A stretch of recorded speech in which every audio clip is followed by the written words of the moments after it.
16 ஆண்டுகளுக்கு முன்பு தனது குழந்தையின் பிறப்பு சான்றிதழ் பதிவுக்கு விண்ணப்பம் செய்தபோது தவறான தகவலை வழங்கிய சந்தேகத்தின் பேரில் உள்நாட்டு ஆடவர் ஒருவர் கைது செய்யப்பட்டுள்ளார். புத்ராஜயாவில் உள்ள தேசிய பதிவுத்துறையின் புலனாய்வு மற்றும் அமலாக்க அலுவலகத்திற்கு நேற்று வந்திருந்த போது அந்த 58 வயது நபர் கைது செய்யப்பட்டார். 2008 ஆண்டு மே 8ஆம் தேதி பிறப்பு சான்றிதழ் பதிவுக்கு விண்ணப்பிக்கும் போது அவர் வேண்டுமென்றே தவறான தகவல்களை சமர்ப்பித்தது விசாரணையில் தெரியவந்துள்ளது.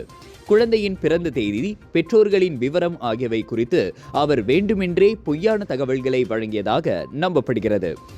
அதனால் அந்த பொய்யான தகவலின் அடிப்படையில் தனியார் மருத்துவமனை ஒன்றில் பிறந்த குழந்தைக்கு பிறப்புச் சான்றிதழ் வழங்கப்பட்டுள்ளதும் கண்டுபிடிக்கப்பட்டுள்ளது.